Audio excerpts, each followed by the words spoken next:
आप सभी विद्यार्थियों का हार्दिक स्वागत, हार्दिक अभिनंदन। प्रिय विद्यार्थियों, बीए सेकंड ईयर राजनीति विज्ञान का सेकंड पेपर भारतीय राज्य व्यवस्था, इसका छठा पार्ट जो है आपके भारत शासन अधिनियम 1919 का दूसरा भाग आज हम पढ़ेंगे। यानी पहला भाग हम पढ़ चुके हैं। भारत शासन अधिनियम कब बना, कैसे हुआ, उनकी क्या विशेषताएं रही, इनके बारे में हम पढ़ चुके हैं। आज हम पढ़ेंगे कि इस शासन को द्वैध शासन प्रणाली क्यों कहा जाता है। भारत शासन अधिनियम 1919 को द्वैध शासन प्रणाली कहा जाता है। तो इसे द्वैध शासन प्रणाली आखिर क्यों कहा जाता है, इसके बारे में आज हम पढ़ेंगे। बहुत ही रोचक चैप्टर है, तो आप मेरे साथ बने रहिएगा।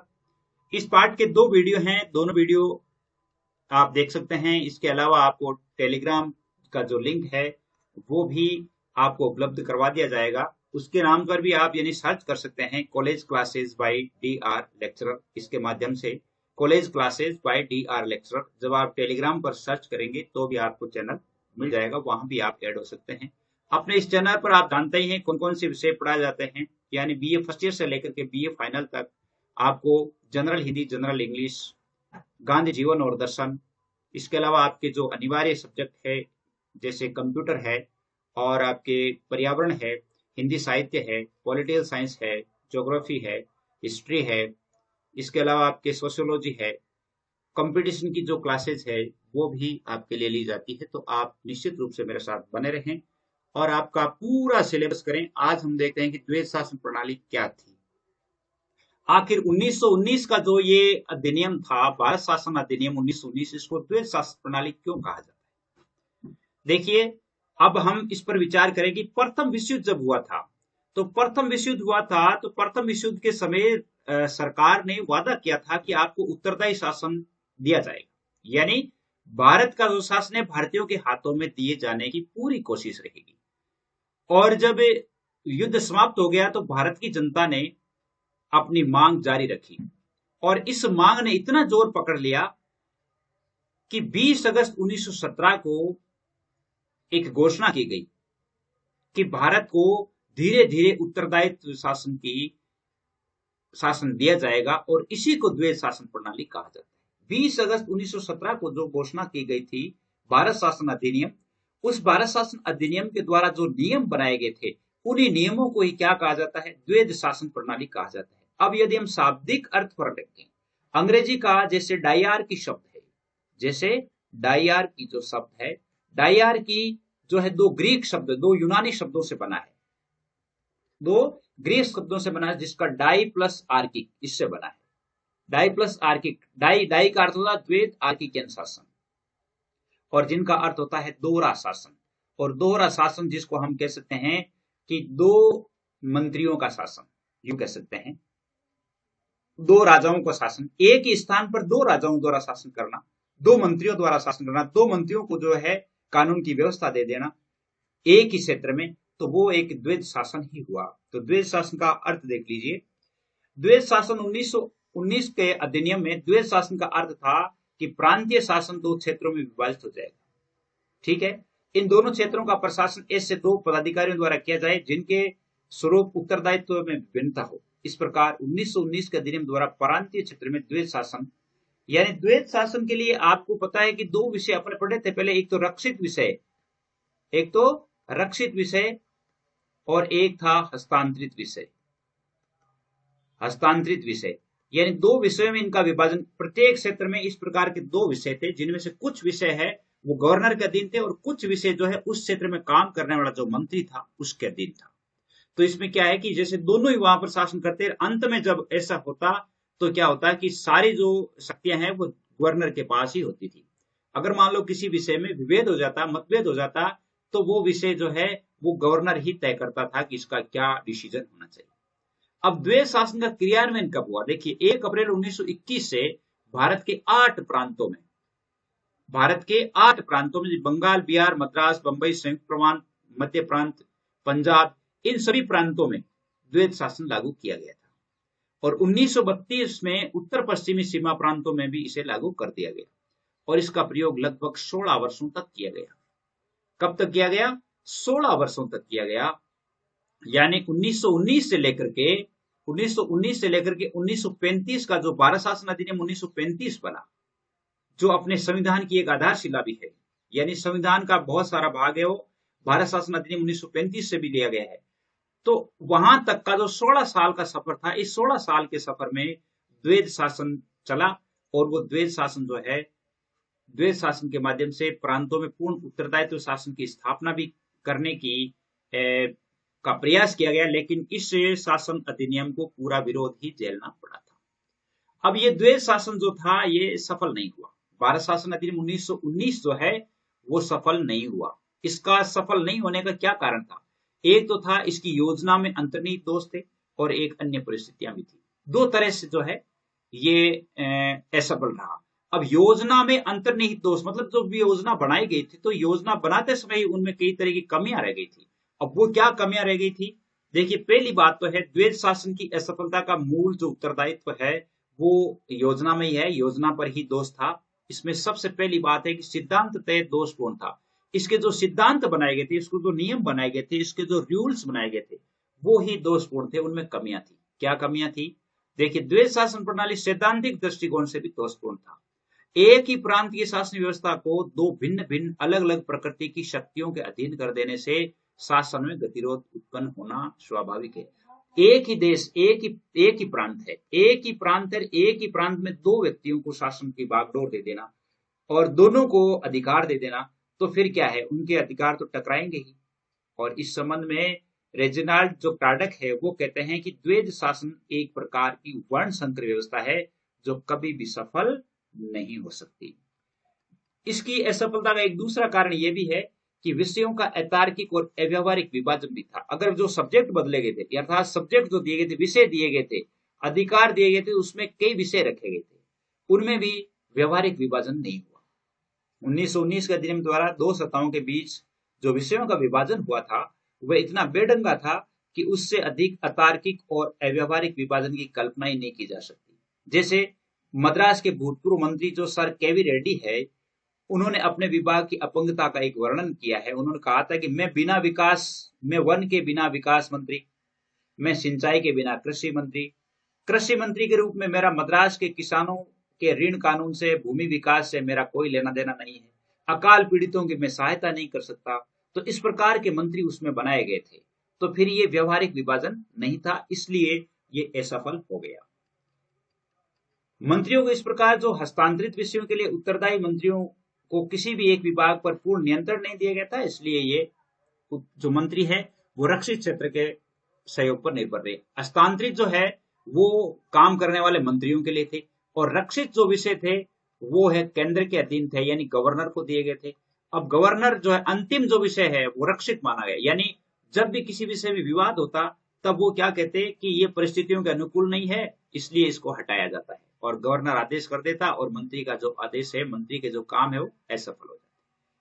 तीसरा है गवर्नर की स्वेच्छाचारी शक्तियां।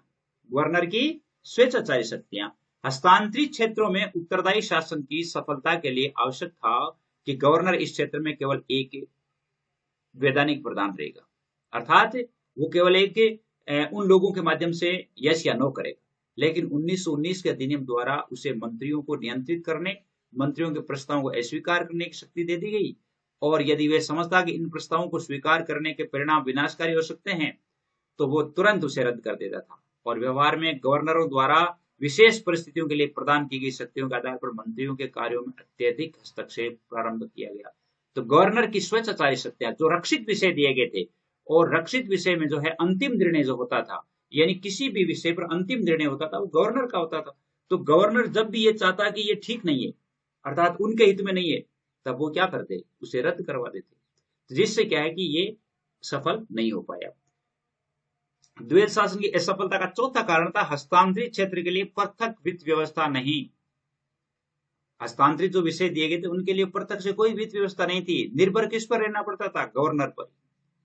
प्रांतीय शासन को रक्षित और हस्तांतरित दो क्षेत्रों में विभाजित किया गया, लेकिन दोनों के लिए वित्त की व्यवस्था अलग अलग नहीं की गई। वित्त एक रक्षित विषय था और संपूर्ण वित्त कार्यकारिणी परिषद के सदस्य के हाथ में रहती थी। इसलिए ऐसी जिन मंत्रियों को राष्ट्र निर्माणकारी विभाग प्रदान किए गए थे, धन के अभाव में वो कोई भी काम नहीं कर पाते थे। धन के लिए उन्हें किसकी राह देखनी पड़ती थी?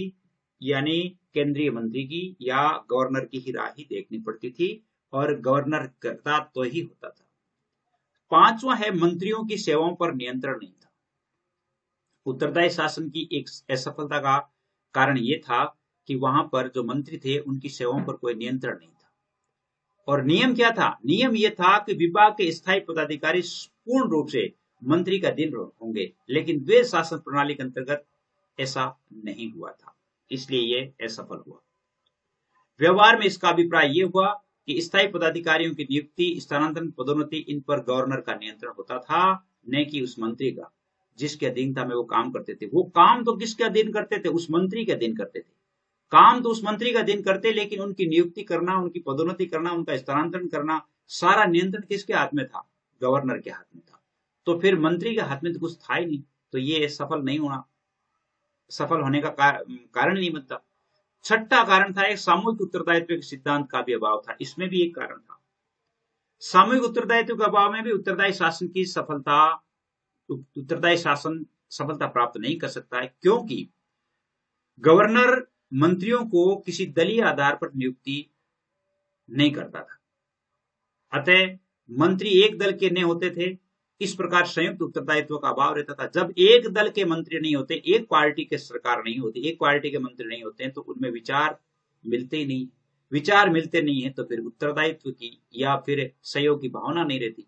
कभी कभी गवर्नर दो विरोधी दल के लोगों को मंत्री बना देता था, जिससे वे एक टीम के रूप में काम ही नहीं कर सकते थे, और वो परस्पर अपने अपने विचार, परस्पर विरोधी विचार करते थे। तो इस प्रकार ये सामूहिक रूप से उत्तरदायित्व का सिद्धांत भी नहीं था। जैसे कलकत्ता जो नगर पालिका थी, उसका विधेयक हुआ, उसमें एक तो नवाब साहब थे और एक सुरेंद्रनाथ बनर्जी थे, दोनों आपस में विरोधी थे, उनके विरोधी विचार थे। तो विरोधी विचार थे तो वहां पर वो मिलकर के काम ही नहीं कर पाए। इसी प्रकार जैसे पंजाब में सर फिरोज खान नून था, और मई 1928 में जो जालंधर शिक्षा सम्मेलन में अपने हिंदू सहयोगी के कामों की खुलेआम आलोचना करने लग गए। सर फिरोज खान नून, जो कि 1928 में जो जालंधर में शिक्षा सम्मेलन हुआ था, उसमें अपने जो हिंदू सहयोगी थे, अर्थात वहां पर जो मंत्री लगाया गया था, उस मंत्री की उन्होंने खुलेआम आलोचना करनी शुरू कर दी, और फिर उन दोनों में बनी नहीं। तो इस प्रकार के कई उदाहरण मिलते हैं। सातवां इसका कारण है विधान परिषदों का दोषपूर्ण संगठन। उत्तरदायी शासन की सफलता के लिए विधान परिषदों में संगठित दलों का होना भी आवश्यक था, लेकिन इन परिषदों में संगठित दलों की स्थापना की तनिक भी संभावना नहीं थी। प्रांतों में जो विधान परिषदें बनाई गई थी, उनका ढांचा बहुत ही दोषपूर्ण था, यानी विधान परिषदें जो थी वो भी दोषपूर्ण थी, उनका संगठन भी ठीक नहीं था। ये तो था इसका अंतर्निहित दोष का कारण। कुछ ऐसी परिस्थितियां थी इनको यानी द्वैध शासन को असफल करने में बाहरी परिस्थितियां थी। अब बाहरी परिस्थितियां क्या थी? बाहरी परिस्थितियों में देखिए, पहली बात तो द्वैध शासन का जन्म बुरे नक्षत्रों में हुआ। द्वैध शासन का जन्म जो था वो बुरे नक्षत्रों में। कैसा? सर्वप्रथम द्वैध शासन का जन्म ही बुरे नक्षत्रों में हुआ था। देश का राजनीतिक वातावरण इसके परीक्षण के लिए ठीक नहीं था। उसी समय जैसे जलियांवाला बाग हत्याकांड हुआ था, खिलाफत आंदोलन चल रहा था, कठोर दमनात्मक कानूनों के कारण भारत के लोग जो थे, उनमें उनके मस्तिष्क में ब्रिटेन के प्रति संदेह, अविश्वास और कटुता उत्पन्न हो गई थी, और इन परिस्थितियों में द्वैध शासन की सफलता की आशा नहीं की जा सकती थी। तो जिस समय ये द्वैध शासन बनाया गया था 1919 में, जो बना था 1919 में जब ये कानून आया था, तो उस समय देश का प्रत्येक व्यक्ति अंग्रेजों के खिलाफ था, अंग्रेजी सरकार के खिलाफ था, और यहाँ पर जगह जगह लोग हैं वो अंग्रेजों को यहाँ से निकालना चाहते थे, अंग्रेजी सरकार को हटाना चाहते थे। जिसके कारण क्या है कि कोई भी कानून अगर वो अच्छा भी लाते तो भी उस कानून में बुराइयां ही नजर आती।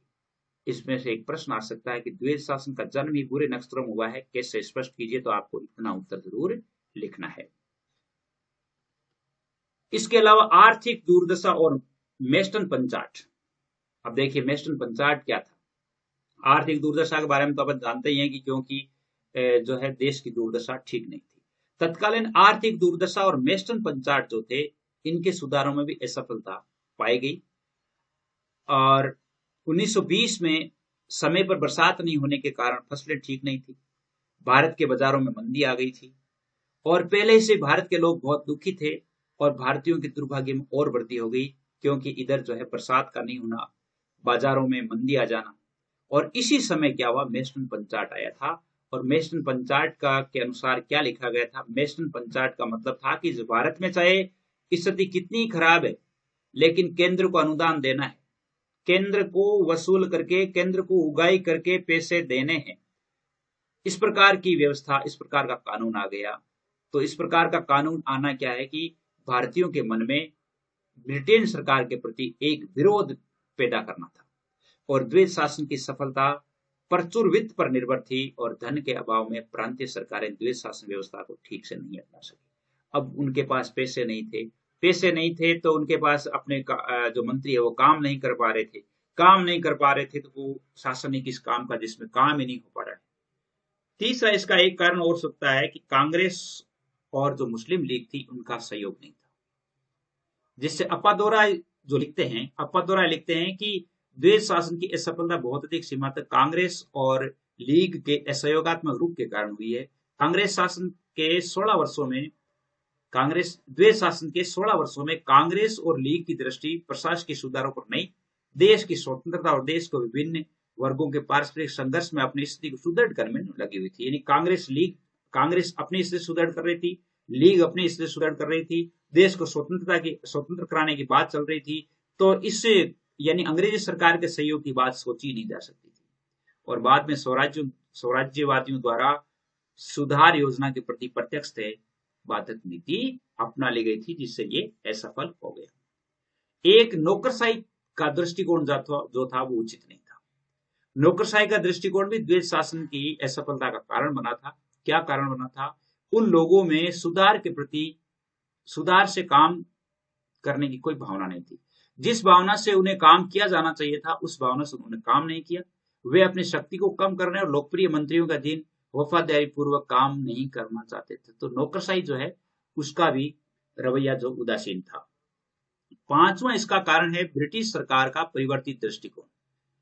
ब्रिटिश सरकार का भी दृष्टिकोण बदल गया। कैसे? जब सरकार परिवर्तित हुई थी, जब मॉन्टेग्यू ब्रिटिश सरकार में भारत मंत्री के पद पर रहे, सुधारों की तरफ ब्रिटिश शासन का दृष्टिकोण सामान्य रीते ठीक था। अर्थात मॉन्टेग्यू थे तब तक तो ठीक था, लेकिन इंग्लैंड में क्या हुआ कि अनुदार दल की सरकार बन गई और अनुदार दल की सरकार बनते ही उनका दृष्टिकोण बदल गया, ब्रिटिश सरकार का दृष्टिकोण बदल गया।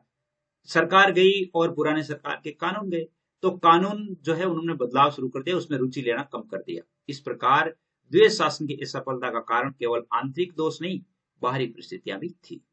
अब जैसे द्वैत शासन था तो इसके संबंध में ये भी पूछा जा सकता है कि इसका महत्व क्या रहा है। इसका कुछ न कुछ तो भारत के लिए महत्व होगा। तो इसका महत्व है, क्या महत्व है? इस अधिनियम के द्वारा प्रथम बार भारतीयों को बड़े पैमाने पर मताधिकार दिए गए। 10% जो जनता थी उनको मताधिकार दिया गया था, जिससे क्या हुआ? भारतीयों में जागरूकता उत्पन्न हुई। दूसरा, भारतीयों में सार्वजनिक जीवन के प्रति रुचि उत्पन्न हुई और इस अधिनियम ने महिलाओं को भी मताधिकार दिया था। यानी ये उनके मंत्रियों पर छोड़ दिया था कि मंत्री जो है महिलाओं को शामिल कर सकते थे, तो उस महिलाओं को शामिल कर लिया गया। इस अधिनियम के द्वारा पहली बार परिषदों में संसदीय वातावरण को जन्म दिया गया, संसदीय वातावरण को भी जन्म दिया गया। और चौथा था द्वैत शासन के परिणाम स्वरूप सार्वजनिक सेवाओं को के भारतीयकरण को प्रोत्साहन मिला। अनेक अंग्रेज पदाधिकारी भारतीय मंत्रियों के अधीन काम करने के लिए तैयार नहीं थे, इसलिए वो भारत से चले गए और ऐसी स्थिति में उनके स्थान पर भारतीयों को नियुक्त किया गया। ऐसा हुआ कि जैसे मान लो जो मंत्री भारत के लोगों के अधीन काम करना नहीं चाहते थे, तो वो लोग क्या इंग्लैंड चले गए, और इंग्लैंड चले गए तो वहां किन को नियुक्त किया गया? भारतीयों को नियुक्त किया गया। तो इसमें क्या है कि भारतीयकरण भी हुआ। पांचवा इसका है कि इस नवीन शासकीय व्यवस्था के कारण अनेक भारतीय राजनीतिज्ञों ने परिषदों में प्रवेश किया और इससे उन्हें सरकार की समस्याओं को समझने में और बहुमूल्य शासकीय अनुभव प्राप्त करने का अवसर मिला। छठा इसका कारण है द्वैत शासन की स्थापना से स्थानीय स्वशासन का सुधार और विकास भी हुआ था। स्थानीय स्वशासन जो है उसमें भी सुधार। कुछ मंत्री जो थे, तो मंत्री कुछ न कुछ तो काम करते थे और उनको कुछ फंड भी मिलता था, और जैसे वो अपने जनता में जागरूकता भी पैदा करते थे। तो इस प्रकार क्या है कि इससे कहीं न कहीं विकास और सुधार का काम भी हुआ है। मैं समझता हूं कि ये जो पाठ है भारत शासन अधिनियम 1919, ये दोनों वीडियोज के माध्यम से आप अच्छी तरह से समझ गए हैं और इनमें जितनी भी जो सामग्री है वो बहुत ही अच्छी सामग्री है, आगे के कंपटीशन के लिए भी बहुत अच्छी सामग्री है। तो आप निश्चित रूप से इन पाठों को याद करें। अगले जो पाठ है वो जल्दी आपके लिए अपलोड होंगे। तब तक के लिए आप इजाजत दीजिए, और आज के लिए बस इतना ही। जय हिंद, जय भारत।